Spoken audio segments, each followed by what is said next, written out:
Greetings of the day dear students. आज की video में हम डिस्कस करेंगे unit 2 for BA third semester English major students. Unit 2 deals with Aphra Behn's Oroonoko. ये बहुत सुंदर नॉवल है। इसकी डिटेल समरी पॉइंट्स में मैं आपको बताऊंगी। पेपर में कोई क्वेश्चन आता है तो आपके लिए आसान होगा इसको समझना और आंसर करना। Let's start with the summary portion. First thing is introduction to the story. ये है क्या? Orunukku is a tragic tale written by Ephra Behn in 1688. The story is narrated by a woman who claims that she personally witnessed many events in Suriname, a British colony in South America. जो story की narrator हैं, जो कहानी सुना रही हैं हमें novel में, वो एक लेडी हैं और वो ये क्लेम करती हैं, दावा करती हैं कि सूरीनाम नाम की जगह में, सूरीनाम एक जगह है, ब्रिटिश कॉलोनी है, जहाँ ब्रिटिश साम्राज्य था, जहाँ ब्रिटिश लोग राज करते थे। साउथ अमेरिका में ये कॉलोनी थी और यहाँ पे बहुत सारे स्लेव्स का पूरा व्यापार चलता था। तो जो नरेटर हैं वो ये कहती हैं कि उन्होंने बहुत सारे इवेंट्स खुद देखे हैं सूरीनाम में जो स्लेव ट्रेड से एसोसिएटेड थे। It combines romance, adventure, betrayal and a strong message against slavery. जो ब्लैक्स और वाइट्स हैं उनके बीच में जो डिस्क्रिमिनेशन है, बहुत सारे जो ब्लैक्स थे वो स्लेव की तरह से काम करते थे, जो ब्रिटिशर्स थे वो काले लोगों को अपना गुलाम बनाते थे। तो ये जो कहानी है हमारी ओरोनुक्कू, ये सभी एलिमेंट्स हमें देखने को मिलेंगे इस कहानी में। रोमांस भी है, एडवेंचर भी है, धोखा भी देना है और स्लेवरी के अगेंस्ट एक पावरफुल मैसेज जो है हमें दिया है एफ्रा बेन ने। तो let's start with the story part. बहुत सुंदर कहानी है। जो मेन हमारा हीरो है इसका नॉवल का, हीरो का नाम है ओरोनुक्कू। ये अफ्रीकन प्रिंस है, एक अफ्रीका से बिलोंग करता है, ब्लैक प्रिंस है, काला है, बहुत हैंडसम है, ब्रेव है, इंटेलिजेंट है। और ये कोरामैंशियन एक जगह है, राज्य है, जहाँ का ये राजकुमार है। वहाँ पे इसके जो फादर हैं, जो दादा हैं, वो राज करते थे और ये वहाँ का राजकुमार है। कोरामैंशियन जगह है अफ्रीका में, वहाँ पे ये वहाँ से बिलोंग करता है। He is trend in warfare, leadership and courtly manners from a young age.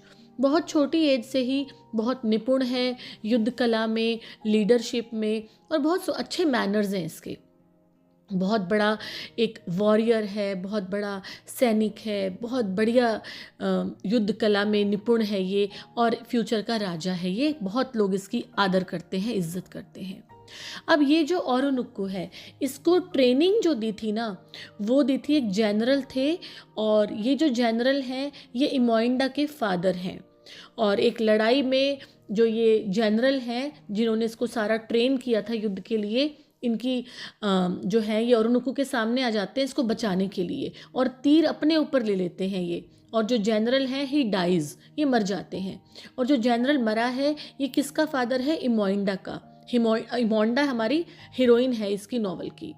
तो जब ये जनरल मर जाता है तो इसके घर में ओरोनुक्कू जाता है कॉन्डोलेंसेस के लिए, शोक प्रकट करने के लिए। कुछ गुलाम लेके जाता है इनको देने के लिए कि फैमिली में जो है आपके फादर मर गए हैं तो मैं अफसोस करने आया हूँ। वहाँ पे ये इमोइंडा को देखता है and he fell in love with Imoinda. He is trained by, देखो जो पॉइंट्स हैं, by Imoinda is father, a respectable general, and becomes the new general after the general dies, saving Oroonoko in battle. जो मैंने आपको बताया कि इमोइंडा के father ने इसको ट्रेन किया था और ओरोनुक्कू बाद में नया जनरल बनता है। जब इसकी डेथ हो जाती है जनरल की, इसको बचाने में, Oroonoko falls deeply in love with Imoinda the general's daughter. बहुत सुंदर है ये इमोइंडा, इसके साथ ये सीक्रेटली शादी भी करता है और इनका जो रिलेशनशिप है बहुत सुंदर रिश्ता है, जिसमें वफा भी है, ऑनर भी है और ट्रू अफेक्शन भी है, सच्चा प्यार भी है। लेकिन बाद में कहानी में एक नया मोड़ आता है। जो राजा है, जो ओरोनुक्कू का दादा है, वो बहुत ही एक ख़राब सा राजा है, वुमनाइज़र है। तो इसकी नज़र पड़ जाती है इमोइंडा के ऊपर और इसको, राजा को ये पसंद आ जाती है और राजा इसको सीक्रेटली अपने हरम में बुला लेता है, अपने महल में बुला लेता है और इसको कहता है कि मुझसे शादी कर। जो ओल्ड मैन है ओल्ड किंग है कोरामेंशियन का, वो इमोइंडा को अपने हरम में बुला लेता है।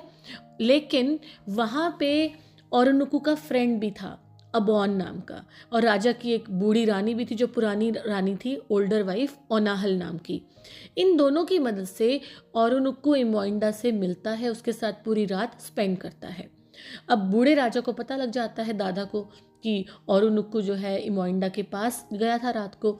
तो ही फेल्ट वेरी एंग्री, इसको गुस्सा आता है कि मुझे शादी करनी थी इमोइंडा से, तो औरनुकु कैसे चला गया। तो ये इमोइंडा को बेच देता है गुलाम बना के, और औरनुकु को बताता है कि इमोइंडा मर चुकी है, वो नहीं बची है। तो इन अ वे राजा जो है वो औरनुकु के साथ धोखा करता है, इमोइंडा के साथ धोखा करता है। दिस वॉज द स्टोरी जो हमारी आगे चलती है अब। Now grieving Imoinda is loss, Oroonoko continues to lead his people but is tricked by an English slave ship captain. अब औरनुकु अपने आप को बिजी कर लेता है, उसको लगता है इमोइंडा तो मर चुकी है, तो he became busy with Wars, और इसको एक दोस्ती हो जाती है इसकी इंग्लिश स्लेव कैप्टन के साथ। जो कैप्टन है ये औरनुकु को एकदम अपने जाल में फंसा लेता है और अपने जहाज में बुलाता है और इसको बंदी बना लेता है। तो Oroonoko became a slave. They are shipped across the Atlantic Ocean to Suriname, a British colony in South America. अब यहाँ से औरनुकु को सूरीनाम भेज दिया जाता है, जो ब्रिटिश कॉलोनी है साउथ अमेरिका में, जहाँ स्लेव्स को खरीदा और बेचा जाता था।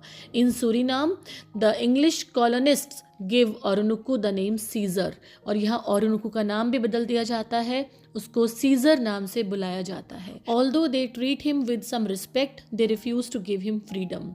और इंग्लिश कॉलोनिस्ट जो हैं वो इसको फ्रीडम प्रॉमिस नहीं करते, लेकिन रिस्पेक्टफुली ट्रीट करते हैं। Here comes the biggest surprise, और सूरीनाम आके इसकी लाइफ का सबसे बड़ा सरप्राइज मिलता है इसको। Oroonoko discovers that Imoinda is alive and also in Surinam. Imoinda मिल जाती है इसको सूरीनाम में, इसको पता लगता है कि वो जिंदा है, तो he become very happy. Their emotional reunion is one of the most powerful moments in the story. ये दोनों जब एक हो जाते हैं, this is such an emotional moment in the story, बहुत सुंदर मोमेंट है।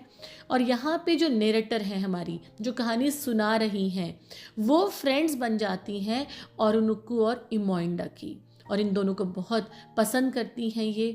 अ kind English man named Trefry keeps promising Oroonoko that both he and Imoinda will be soon freed. अब यहाँ पे एक नया कैरेक्टर की एंट्री होती है, ट्रेफरी। ये इंग्लिश मैन है और काइंड है। ये औरनुकु को बार बार प्रॉमिस करता है कि आपको आज़ाद कर दिया जाएगा, लेकिन बार बार ये प्रॉमिस टूटता है, इसको आज़ादी नहीं मिलती। जो यहाँ का डेप्टी गवर्नर है ब्याम, ये फ्रीडम नहीं देना चाहता इसको, औरनुकु को, तो ये इसको रोक के रखता है हमेशा, ये करप्ट है। और इमोइंडा और औरनुकु शादी करते हैं सूरीनाम में दोबारा से। सीक्रेटली तो पहले शादी कर चुके थे ये, तो दोबारा से शादी करते हैं।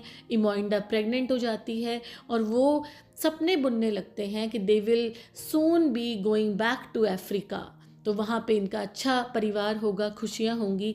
दोनों बहुत सुंदर सुंदर सपने सजाते हैं। But when Oroonoko realizes the promises are lies, he loses trust in the colonist. जब औरनुकु को पता लगता है कि ये सारे झूठे वादे हैं, इसको आज़ादी नहीं मिलेगी, ये सब झूठ बोल रहे हैं, तो इसका ट्रस्ट टूट जाता है कॉलोनिस्ट के ऊपर से, और ये प्लान करता है विद्रोह के लिए, the slave rebellion.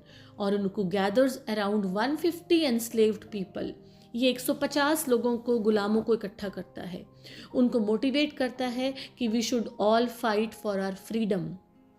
He delivers a powerful speech about dignity, honour and liberty. बहुत बढ़िया स्पीच देता है ताकि लोगों के अंदर एक कॉन्फिडेंस आए, वो लड़ाई करें अपने लिए। The slaves follow him into the forest. सारे गुलाम इसके साथ साथ जाते हैं और सोचते हैं कि हम वापस अफ्रीका चले जाएंगे। फेलियर ऑफ द रिबेलियन, लेकिन जो ये विद्रोह था ये फेल हो जाता है। जो कॉलोनिस्ट हैं उनको पता लग जाता है इनके प्लान का, वो बहुत सारी अपनी पावर, अपनी मिलिट्री को भेज देते हैं इनके पीछे, और जो स्लेव्स हैं वो पैनिक कर जाते हैं, डर जाते हैं, और वो बेचारे माफ़ी मांग के वापस अपना चले जाते हैं इनके साथ। लेकिन कुछ स्लेव्स थे जो औरनुकु का साथ देते हैं। वो कौन कौन थे? एक तो इमोइंडा, इसकी वाइफ, और दूसरा टस्कन। औरनुकु फाइनली सरेंडर्स आफ्टर ब्याम प्रॉमिसेस पीस।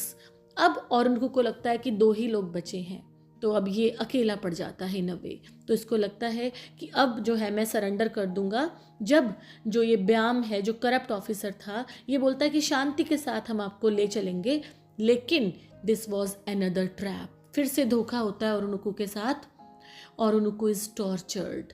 जो ब्याम है ये बहुत क्रूअल है, अपना प्रॉमिस तोड़ता है, and he orders that Oroonoko and Tuscan be whipped brutally. बहुत ज़्यादा इनकी चाबुक से मारा जाता है इनको, और इंसल्ट करने के लिए बाकी स्लेव्स को भी कहा जाता है कि इसको मारो।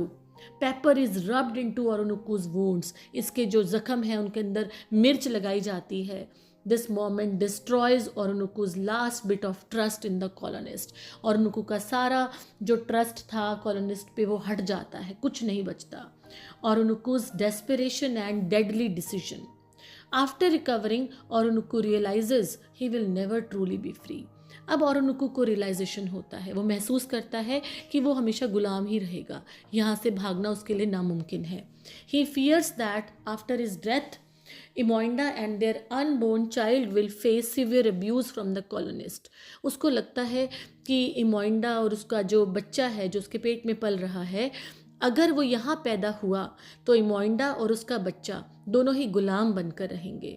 तो वो फैसला लेता है कि मैं इमोइंडा को ही मार दूंगा अब उसकी इज्जत बचाने के लिए। तो this was a very painful decision taken by औरनुकू।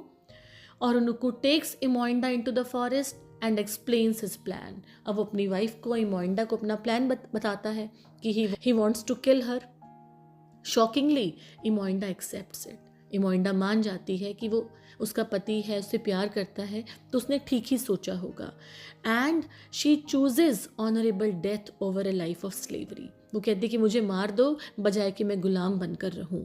और उनको kills her gently and lays her body on a bed of flowers. उसको मार देता है और उसके बॉडी को एक फ्लावर्स के ऊपर लेटा देता है, और खुद भी अपने आप को मारने की कोशिश करता है, लेकिन नहीं मर पाता। Colonist find Oroonoko weak and near death beside Imoinda's body. और सभी जो कॉलोनिस्ट हैं, जो ये ब्रिटिश कॉलोनी में शासन करते थे, वो उनको मिल जाता है औरनुकू इमोइंडा की बॉडी के पास। बहुत कमज़ोर था, ख़राब हालत में मिलता है। उसको दोबारा से ले जाया जाता है और उसको बहुत ही ख़राब मौत दी जाती है। अ cruel man named banister leads the punishment. Banister नाम का आदमी जो है वो औरनुकू को फाइनली मारता है। औरनुकू रिमेन्स काम even smoking a pipe while they torture him. इसके सभी बॉडी पार्ट्स को अलग किया जाता है, अलग अलग करके इसको मारा जाता है। और ये लास्ट में भी औरनुकू दिखाया हुआ है कि बहुत काम है, इतना सारा इसका खून बह रहा है, सारे इसके शरीर से इसके पार्ट्स अलग कर दिए जाते हैं। स्टिल वो अपना जो पाइप है, सिगरेट स्मोक कर रहा है। He is cut, burned, dismembered. पूरा इसको जला दिया, काट दिया, सारे बॉडी पार्ट्स को अलग कर दिया। फिर भी ये बेचारा बहुत रॉयल्टी के साथ जो है वो मरता है। The narrator's family tries to help but faces punishment for sympathizing with Oroonoko. जो हमारी नरेटर हैं, जो कहानी बता रही हैं, ये कोशिश करती हैं कि औरनुकू की फैमिली को हेल्प करें, लेकिन इनको भी लगता है कि पनिशमेंट मिल जाएगी, तो ये कुछ नहीं कर पाती। The colonist display Oroonoko's body parts to warn other slaves. Oroonoko के सारे बॉडी पार्ट्स को डिस्प्ले किया जाता है ताकि सभी गुलाम डर के रहें। The narrator ends the story grieving the noble prince and praising his honour, bravery and tragic fate. Last में औरनुकू का जो एग्जाम्पल है वो सबके सामने रखा गया है, एक example of honour, bravery and tragic fate. Closing thought क्या रहेगा? Oroonoko story is remembered as a powerful protest against slavery, betrayal and colonial cruelty. His love for Imoinda, his sense of honor, and his tragic death make him one of the earliest and most unforgettable tragic heroes in English literature. ये सारा जो औरनुकू का अच्छी अच्छी चीज़ें थी, इसकी वजह से जो इसका करेक्टर है, इसका सेंस ऑफ ऑनर है, इसका जो लव है इमोइंडा के लिए, और इसकी ट्रेजिक डेथ है, इनकी वजह से he is one of the most unforgettable tragic heroes in English literature. इसके नोटेबल फीचर्स और थीम्स क्या क्या हैं? पहला यही है कि जो इसकी लाइफ है, it exemplifies courage, honour and dignity. The novel provides a strong anti slavery message, जो हमने डिस्कस किया. Ben story also explores themes of love, loyalty, political betrayal, and racial intolerance, making the reader think about justice and humanity. The narrator claims eyewitness authority, blending fact with fiction to highlight the suffering of colonial subjects and the complexity of power. ये सारे इसके major themes हैं. I hope आपको ओरोनुकू का जो concept है, जो summary part है, वो क्लियर हो गया होगा. फिर भी कोई कन्फ्यूजन है तो you can write in the comment section. I try to answer your queries और your confusions. Thank you for watching the channel. Have a nice day.